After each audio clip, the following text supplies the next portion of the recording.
And now it's time to dedicate a section of tape to the Showbiz technicians and technical assistants on the subject of colander installation.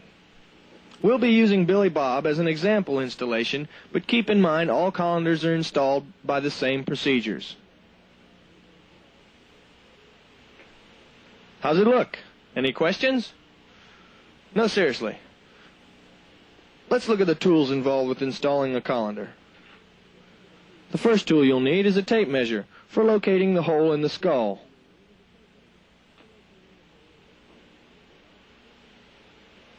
Of course, then you'll need a drill for drilling the hole in the skull, and use a 1/4-inch drill bit. Plenty of rags to cover the mechanisms. Then you'll need a razor knife for making the incision in the head fur, and a couple of hex wrenches for assembling it all. A blowgun is always handy to keep things clean during drilling operations.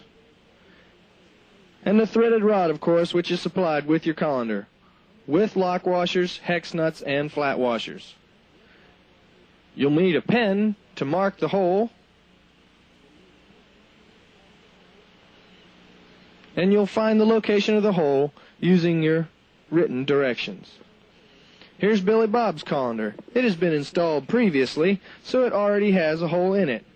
You'll be drilling the holes later on, but we'll start with just drilling the skull and mounting the threaded rod. The first thing you need to do is unsnap Billy Bob's mask at the fur line.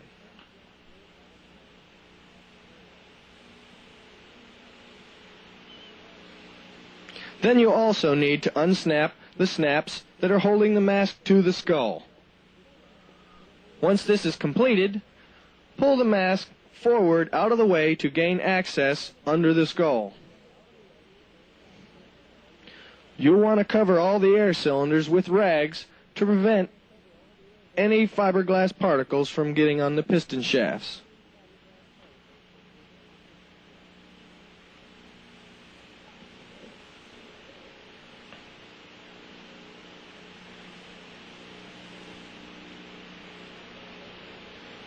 Now let's look at the prints. Find out where this hole is going to go. You note on the print, the hole goes in the dead center of the skull, 6 inches back from the leading edge. Measure from the leading edge with your tape measure, 6 inches towards the rear. These dimensions will change from character to character, so be sure to check your print. Next, you'll need to measure from side to side to ensure that the hole is dead in the center of the skull. Make another mark.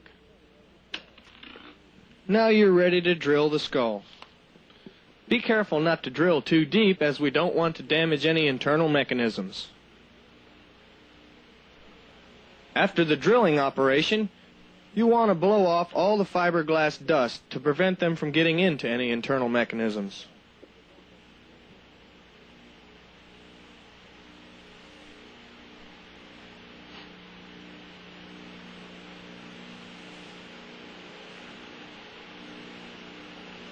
Now you're ready to cut the fur.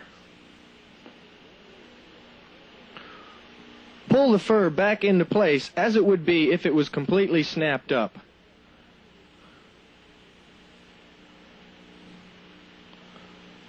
Put the mask back into place. Now pull the mask out of the way and feel through the hole where the incision should be made. Mark the location of the hole, and it's a good idea just to double check it.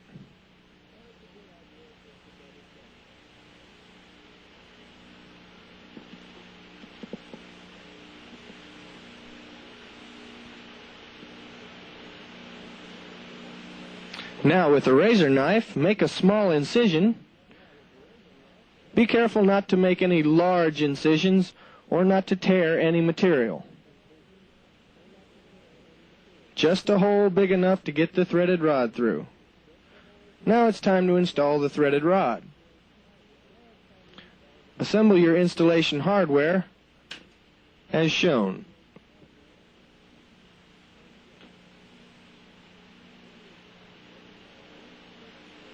Then you insert the threaded rod through the skull and install a flat washer and a hex nut on the underside.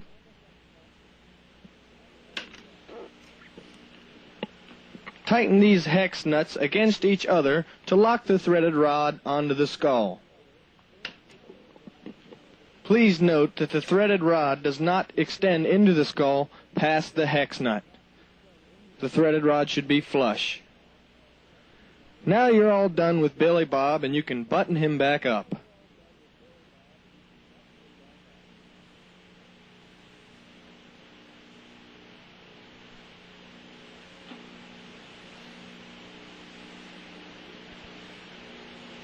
Make sure to realign all the snaps.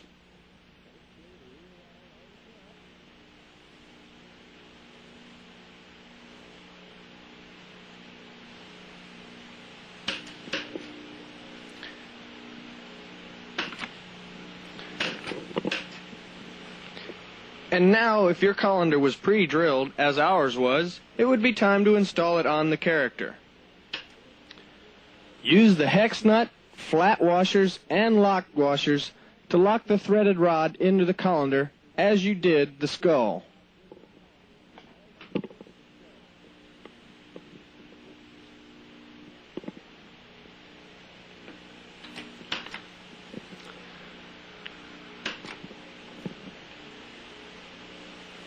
To determine exactly where your colander should be drilled, view the next segments of tape and see how ours look installed as we have them installed. Notice the dimension from the center of the eyes to the rim of the colander. These dimensions will be noted on your prints and on this tape. They are different from character to character, so be sure to look at your prints.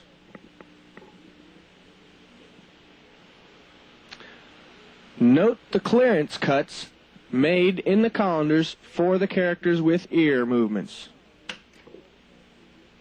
You'll want the character's colander to sit at its specified height above its eyes, yet not interfere with any character movements. Here's a picture of Beach Bear. Notice that you still want his hair in his eyes. Notice that his specific measurement is 4.5 inches. This is measured from the center of the pupil of the eyes. Let's take a look at the rest of the characters and see how they stand.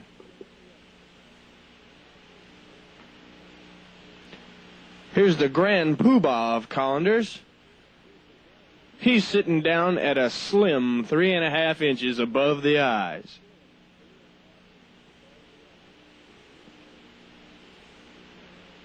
Moving over to the left, here's Duke. Notice he also has the ear clearance cuts. He's only at 2 inches.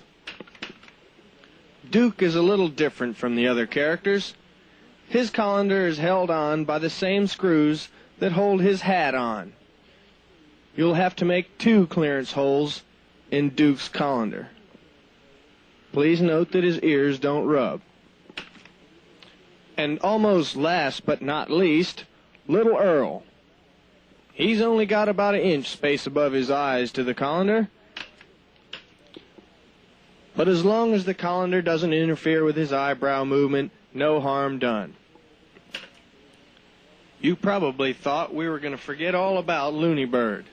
Well, he wasn't able to make it to the studio today, so you'll just have to wing it and go strictly by the written instructions. If you have any questions on colander installations, feel free to call Creative Engineering Collect. The man you want to speak with is Tim Inglis, and the phone number is area code 305. The number will be 425-1001.